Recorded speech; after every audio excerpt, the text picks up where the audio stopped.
ఓం శ్రీ సాయిరామ్. భగవాన్ శ్రీ సత్యసాయి బాబా వారు రచించిన రామకథ రసవాహిని ద్వితీయ భాగము, సంజీవిని పర్వతము, 10వ ప్రకరణము, 22వ రోజు. వానరులు నగరమున ప్రవేశించుచున్నారన్న వార్త విని మేఘనాథుడు రౌద్రాకారుడై ఆయుధములను ధరించి బయలుదేరెను. రాక్షసులు రణభేరులను మ్రోగించిరి. ఇంద్రజిత్తు అతిరథ శ్రేష్ఠుడు. వానిని చూచి వానరులు పరుగెత్తిరి. పరుగెత్తు వానరులను మేఘనాథుడు రౌద్రాకారుడై వీరాలాపములాడుచు బాణములను సంధించి ఆకర్ణాంతము లాగి ప్రయోగించెను. రెక్కలు గల కాలసర్పముల వలె ఆ బాణములు నలువైపులా పరుగులెత్తెను. వానరులు వాని ఎదుట పడుటకు భయపడిరి, నిరుత్సాహులైరి, యుద్ధము చాలించి మరలిరి. కొందరు ఆ బాణముల బారీకి నేలకూలిరి, మూర్ఛిల్లిరి. ఈ వానర సైన్యములో వ్యాకులమును చూచి హనుమంతుడు కోపించి మేఘనాథుని మీదకి కాలును వలె పరిగెత్తును. చెంతనున్న పర్వతమెత్తి వానిపై విసిరెను. కాలాంతుకుని వలె వచ్చుచున్న పర్వతమును మేఘనాథుడు చూచి అంతరిక్షమునకు ఎగిరెను. వాని రథమును రథాశ్వములను సారథియు దాని క్రింద పడి నలిగిపోయిరి. అంత మేఘనాథుడు రాక్షసమాయలను అనేకము పన్నెను. ఒక చిన్న పాము గరుత్మంతుని బెదిరించిన విధమున వాడు హనుమంతుని బెదిరించెను. అంతటితో మానక అంతరిక్షము నుండి మేఘనాథుడు నిప్పులను వర్షించెను, రక్తవర్షమును కురిపించెను. పట్టపగలు గాఢాంధకారము వ్యాపించెను. ఎవని హస్తము వానికి కనపడలేదు. ఈ విధమైన మాయల చేత వానరులు మరింత వ్యాకులపడిరి. వానరులు నేటితో తమ జీవితముల అంత్యమగునని భావించిరి. ఈ రాక్షసమాయలను చూచి శ్రీరాముడు లోలోన నవ్వి వానరులు అధైర్యపడుచున్నారని గుర్తించి ఒక బాణమును ప్రయోగించెను. అంతా ఆ రాక్షసుని మాయ మటుమాయమయ్యను. సూర్యోదయము వలన అంధకారము వీడునట్లు రాక్షసుని మాయ వీడిపోయెను. వానరులను శ్రీరాముడు కటాక్ష దృష్టితో చూచెను. వానరుల శ్రమ శాంతించెను. వారు ప్రబలులై యుద్ధమునకు వెడలిరి. ఒక్క తూరి శ్రీరామచంద్ర ప్రభుకి జై అని జేజేలు కొట్టుచు రణమును ధుమికిరి. వారిని నిరోధించుట శక్యము కాకపోయెను. దీనికి తోడు శ్రీరామాజ్ఞ ప్రకారము లక్ష్మణుడు ధనుర్బాణములు పట్టి హనుమంతునితో కూడి మేఘనాథునితో యుద్ధము చేయుటకు వచ్చెను. లక్ష్మణుడు మేఘనాథుని ఎదుర్కొనెనని రావణుడు విని తన కుమారునికి బలమైన మరికొంతమంది రాక్షసులను సహాయ నిమిత్తము పంపెను. వానరులకు వృక్షములు, శిలలే ఆయుధములు. ఉభయ సైన్యములు ఉద్దండ పరాక్రమమును విజృంభించి ద్వంద్వయుద్ధము చేయుచుండిరి. వానరులు పిడికిళ్లతో గుద్ది నోటితో రాక్షసులను కొరికి అదిమి చంప మొదలుపెట్టిరి. తలలు తెగ్గొట్టిరి, భుజములు ఓడబెరికిరి. వానరులు చేయి ధ్వనులు నవద్వీపములో నిండెను.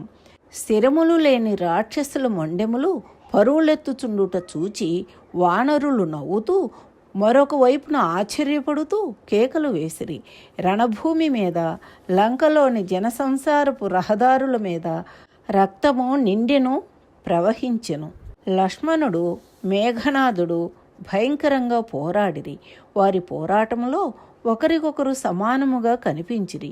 ఇంద్రజిత్తు మాయోపాయములు పన్ని లక్ష్మణుని జయింప తలచెను. కానీ వాని ప్రయత్నములు వ్యర్థములయ్యను. లక్ష్మణుడు ఉగ్రుడై ఇంద్రజిత్తు రథమును కూల్చి రథసారథిని చంపెను. అంత ఇంద్రజిత్తు ఇంతటితో తన ప్రాణములు పోవునని తలంచి దేదీప్యమానముగా వెలుగుచున్న బ్రహ్మదత్తమగు మహాశక్తిని తీసి లక్ష్మణుని హృదయమునకు తగులునట్లుగా గురిచూచి ప్రయోగించెను. అది వచ్చి లక్ష్మణుని హృదయమునకు తగిలెను. వెంటనే లక్ష్మణుడు మూర్ఛిల్లెను. అంతవాడు నిర్భయుడై నేలపడిన లక్ష్మణుని చెంతకు వచ్చెను. మేఘనాథునితో సమానముగా బలవంతులు వచ్చి లక్ష్మణుని శరీరమునెత్తుటకు ప్రయత్నించిరి. కానీ వారి ప్రయత్నములు నిష్ఫలమయ్యను. కోట్ల కొలది రాక్షసులు వచ్చినను అది సాధ్యము కానిది. కారణము ఆదిశేషుని ఎత్తుటకు తగిన బలవంతులు కలరా? కడకు ఎందరు వచ్చినను లక్ష్మణుని దేహమును కదిలించలేకపోయిరి. శ్రీరాముని కటాక్షము కలవారే లక్ష్మణుని కదిలించగలరు. ఇంతలో సాయం సమయమయ్యను. ఉభయ సైన్యములు వారి వారి కటకములకు నిష్క్రమించెను. శ్రీరాముడు వానర సైన్యమును చూచి లక్ష్మణుడేడి అని ప్రశ్నించెను. ఇంతలో హనుమంతుడు మూర్ఛిల్లిన లక్ష్మణుని దేహమును భుజములపై వేసుకొని రామా రామా అంటూ వచ్చెను. అతని రాకను గమనించి శ్రీరాముడు కొంత కంగారు పడినట్టులా నటించెను. హనుమంతుడు తెచ్చిన లక్ష్మణుని దేహమును తన తొడపై పొరుండబెట్టుకొని అనేక విధముల ఆ దేహమును పరీక్షించుచుండెను. జాంబవంతుడు, నాదా, కాలహరణము చేయక లంకలో ఉన్న సుషేణుడను వైద్యుని రప్పించుట మంచిదని కోరెను. ఈ మాట వినగనే హనుమంతుడు సూక్ష్మరూపమును ధరించి లంకలో ప్రవేశించెను. నేను పిలిచిన సుషేణుడు వచ్చునో లేదో అని తనలో తాను తలంచి ఏమైననేమి అని సుషేణుని గృహమునే ఓడబెరికి ఎత్తుకొని వచ్చెను. సుషేణుడు రామునికి నమస్కరించి ఔషధము పేరును అది లభించు పర్వతము పేరును చెప్పెను. దీనిని తెచ్చుటకు తగిన వారెవరు అని విచారించుచుండగానే హనుమంతుడు శ్రీరాముని చరణారవిందములకు నమస్కరించి అనుజ్ఞయొసగమని కోరెను. రాముడు అనుమతినిచ్చెను. ఇంతలో సుషేణుడు రామసన్నిధిలో కలడను వార్త ఒక చారుని ద్వారా రావణునికి తెలిసెను. రావణుడు కాలనేమికి తెలిపెను. అంతా కాలనేమి, రావణ, నీ కన్నెదుటనే వాడు నీ లంకను తగలబెట్టిను కదా, అట్టి హనుమంతుని నిరోధించుటకు నాకేమి శక్తి కలదు? ఇప్పటికైనను మించిపోలేదు. శ్రీరాముని జయంతును అన్న భ్రాంతిని నీవు వదులుము. శ్రీరాముని చరణములను ఆశ్రయింపుము. అందువలన నీకు మేలు కలుగును. నీ అహంకారమును మతమును విడిచిపెట్టుము అని రావణునకు హితోపదేశము చేసెను. రావణుడు కోపించి వానిని ధిక్కరించెను. నా ఆజ్ఞ ప్రకారము చేతువా లేక నిన్ను హతము గావించుమందువా అని గర్జించగానే కాలనేమి, శ్రీరాముని చేతులలో చనిపోవటం మంచిది, వీని చేతులలో చచ్చుటెందులకని తలంచి ప్రయాణమయ్యెను. వాడు మాయపన్ని దారిలోనొక సరోవరమును కల్పించి ఋషివేషమును ధరించి ధ్యాననిష్ఠుడై కూర్చునెను.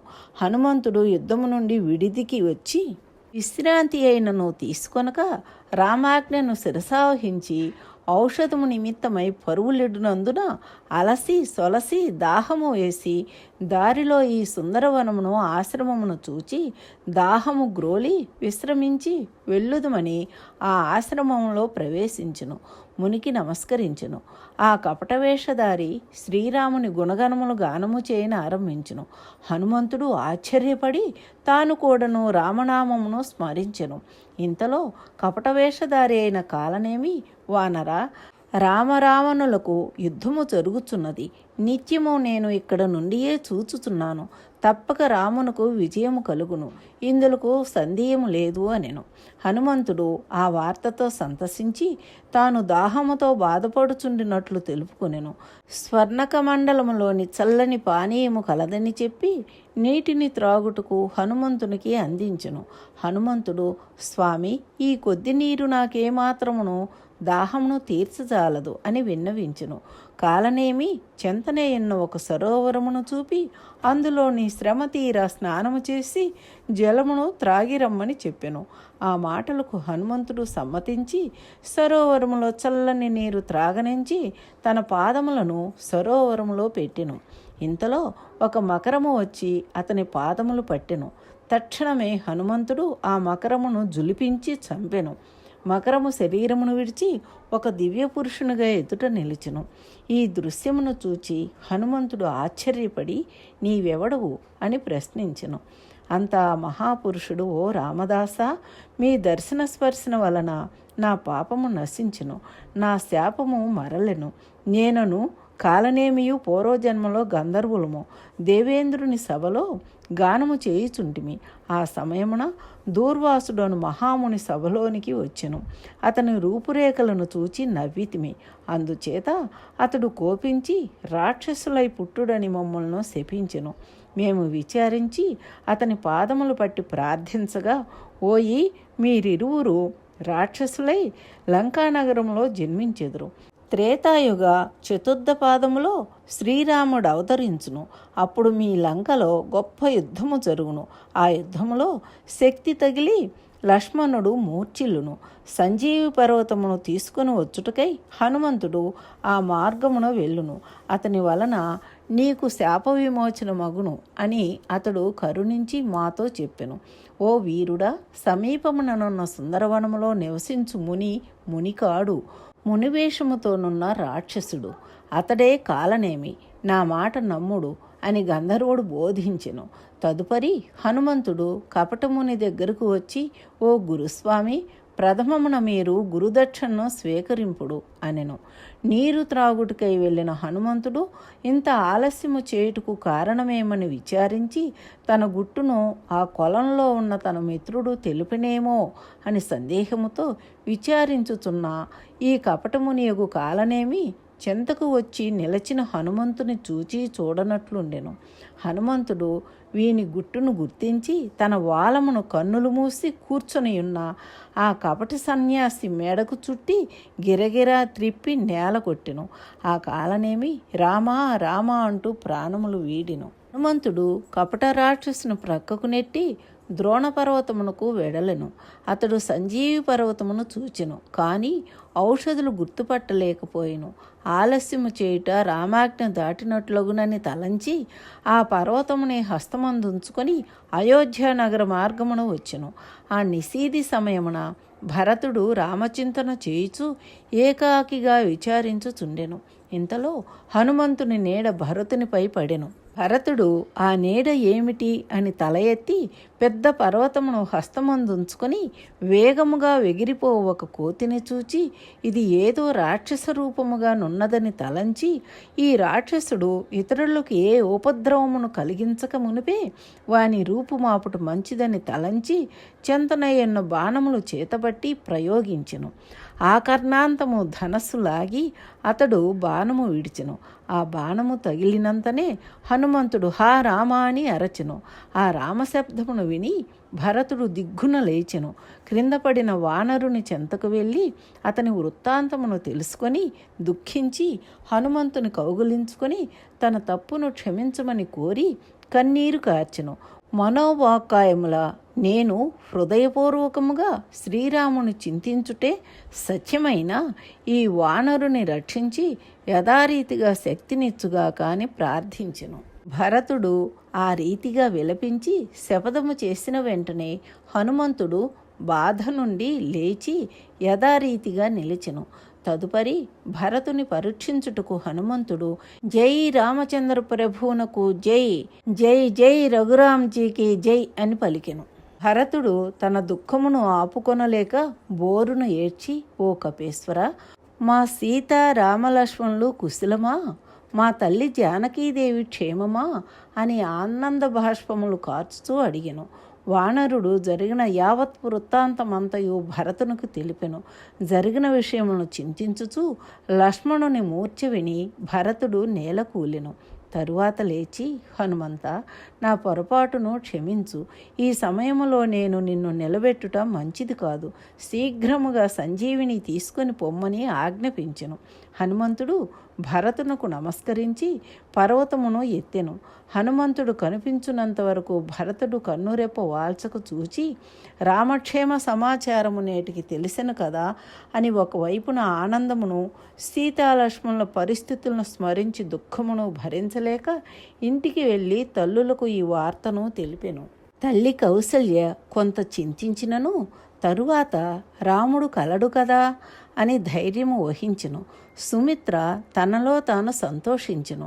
నా గర్భమున పుట్టిన కుమారుడు రామకార్య నిమిత్తమై తన దేహమును వినియోగించును కదా, అంతే చాలును, నా జన్మ సఫలమయ్యను. కానీ ఈ సమయమున లక్ష్మణుని మూర్ఛ రాముడినెంత బాధ పెట్టినో, తమ్ముని వియోగమునకు శ్రీరాముడు ఎంత విచారించినో అని తలంచి శత్రుఘ్నుని చూచి, నాయనా, నీవు రాముని సహాయమునకు పొమ్ము అని పలికెను.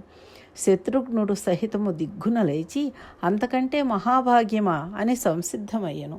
భరతుడు, రామాజ్ఞ లేక నిన్ను పంపుట మంచిది కాదు. నీవిప్పుడు వెళ్ళినా రాముడు అసంతృప్తి పడును. కాన అతని ఆజ్ఞను శిరసావహించుట మన కర్తవ్యమని ఓదార్చెను. ఓం శ్రీ సాయిరాం. సర్వం శ్రీ సాయిరామ పాదార విందార్పణమస్తు. సమస్త లోకాః సుఖినో భవంతు. ఓం శాంతి శాంతి శాంతి.